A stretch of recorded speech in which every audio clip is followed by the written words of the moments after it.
For as long as I've known Kalonzo as a politician, I've always come to the conclusion that he's a leader who needs someone powerful to hold his hand all the way to the presidency. And initially I thought Raila would be the one to play that role, but due to his untimely death, plans had to change. And from how I see things, this time it is Uhuru Kenyatta who's playing the role of a border collie by handing Kalonzo to the presidency. I say this because just the other day I've seen the duo together in Nigeria attending the Future African Leaders Award ceremony. Just have a look at these images.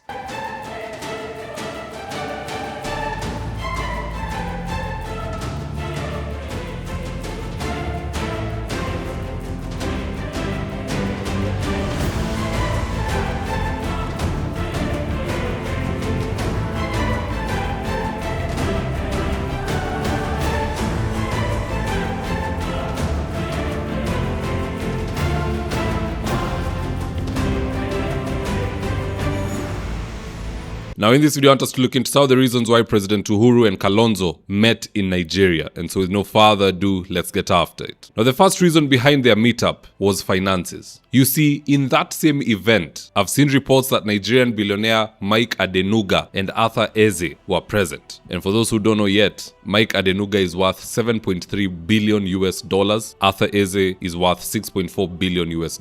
So you do the math. How much did Kalonzo go home with? Someone told me that Kalonzo is returning with 3.2 billion Kenya shillings just from the Nigerian business community alone. I tell you, Ruto will faint in 2026 because now Kalonzo is going to be going toe-to-toe with these guys. Empowerment for empowerment, corruption for corruption. Munalipa Marjan, Kalonzo analipa Ethecon. Twende sana, that is the best speed that we need ahead of 2027. Number two, the other thing worth noting is the presence of Obasanjo in this meeting. You see, Obasanjo has been Raila's supporter through and through for as long as my memory serves me. In fact, he's one who told Raila to go for the AUC seat. People don't just nominate you for a position which they think you'll fail in. They nominate you for positions of that caliber if they believe in your style of leadership. And for those who know Obasanjo, he's been knee-deep in Kenyan politics from time immemorial. He endorsed Raila, now he's endorsing Kalonzo Musyoka. And this endorsement of Kalonzo by Obasanjo cannot be taken lightly. Obasanjo is from the West, Western Africa. They also have an interest in our politics. There's a lot of business they're doing here. There's a lot that's up for grabs if they can get behind the right political formation. So they are also knee-deep in our politics. And if you do the math, the West does not like William Ruto at all. Sababu ya hii tabia ya meddling in the business of other people. For instance, when Traore took power, what did Ruto do? He went to lecture them in South Africa. In Burkina Faso, when Kabore was put under house arrest by the military, what did Ruto do? He lectured them. So the West is fully done with William Ruto. They feel this guy ako na kierere mingi. You are miles and miles away, but you are coming to comment on issues which have nothing to do with you and everything to deal with the people of that country. Kuwa yezi fanyika bila wananchi kuwa behind it. It just won't work. You can put a popular president under house arrest, watu watakuja wamtoe if they are popular. So that meddling has made him an enemy of the West. Now guess who's profiting from that hate towards Kasongo? Kalonzo Musyoka. The billionaires want to work with him. The tech giants want to work with him. I won't be shocked if the musicians also want to work with Kalonzo Musyoka and give him a soundbite or two to use during campaigns. Even the pastors, like Pastor Chris, I've seen him moving around with Kalonzo Musyoka. So the end of Kasongo is nigh if he doesn't work on his foreign policy. His foreign policy is one that vexes a lot of people and we keep accruing enemies as time goes by. Even in America, we have a bad foreign policy. Tulitoka huko kupewa state visit na Joe Biden, alafu anaenda China kuongelea New World Order. That forced the Foreign Relations Committee chair in the Senate, Senator Rich, to call us out and said that something must be done against us. That double dealing na kierere ndo inatuweka nyuma sana. But that is good for us if it will help us get a change of guard in the presidency. Now, long story short, Kalonzo Musyoka has taken home 3.2 billion Kenya shillings. Now, in the interest of time, let me answer this while I can in this segment. How would Kalonzo Musyoka best use that money? Number one, sharing is caring. With that money, he should not keep it to himself. He should call a meeting with the party leader of Jubilee, party leader of DCP, party leader of DAP, na hata hii ya Karua, and then he should give them something small to go and bolster their parties in the ground. It's exactly what Ruto is doing. Hii pesa ODM wanazunguka nayo saa yote, si yao. Ruto is the one financing them. He has told them to go strengthen themselves in the grassroots, tupatane huko mbele to share the spoils. Kalonzo can do the same. And by actually giving these people money to play their politics with, he will have indirectly bought himself the presidential ticket. Because still now in the opposition, the people who are saying Matiang'i is the one to go for it. Others are saying Natembeya ndo anapaswa kuchukua hiyo kitu. Wengine wako kwa kona Naona they're waiting for Ruto to change term limits so that they can bring back Uhuru Kenyatta to contest for the seat. But once you've put around this money, there is no way somebody will receive 200 million in a bogus party ambayo hata ina wabunge 30 and then they fail to endorse you for the presidency. In politics, mkono mtupu haurambwi, and money is like mother's milk.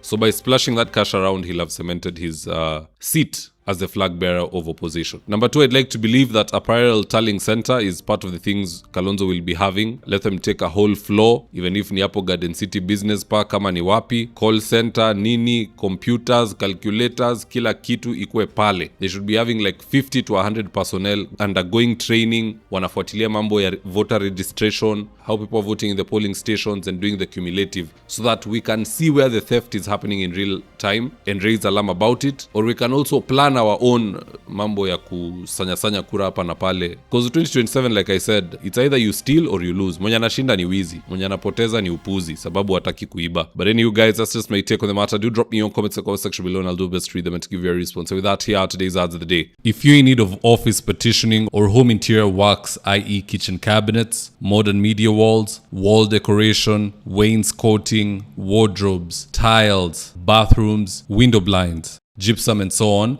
reach out to Suima's Interiors at 07170 443 or info@suimas.co.ke and they'll get all your needs sorted out. Whatever it may be, all interior works, these guys are the best at it. Right now, I'm with my team headed to a client's house in Ruto for consultation. That is to take measurements of the windows, go through our catalog with the client, and then once they decide on the color and the fabric they want, we'll get busy sewing, and at long last, the curtains installation will be on us. So if you're looking for curtains, shears, curtain rods, curtain accessories, reach out to Phoenix Curtains and Interior Decor and we will sort you out. Call us on 0724 414153. Now if you're here for the first time, please go on and hit the subscribe button, and if you're watching for a different platform, just head on over to YouTube, search for Mzitowafula, hit the subscribe button. You're going to be getting a ton of content of this nature. If politics is something you're passionate about, this is definitely the one channel that you really need to subscribe to. Alright guys, adios.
Thank you for choosing Mzitowafula as your primary news platform.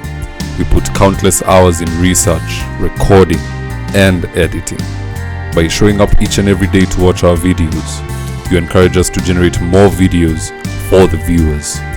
We are on a mission to inform, educate, and build a better tomorrow. To our thousands of followers in a world full of presidents, kings, and queens, you are the real gem. Adios.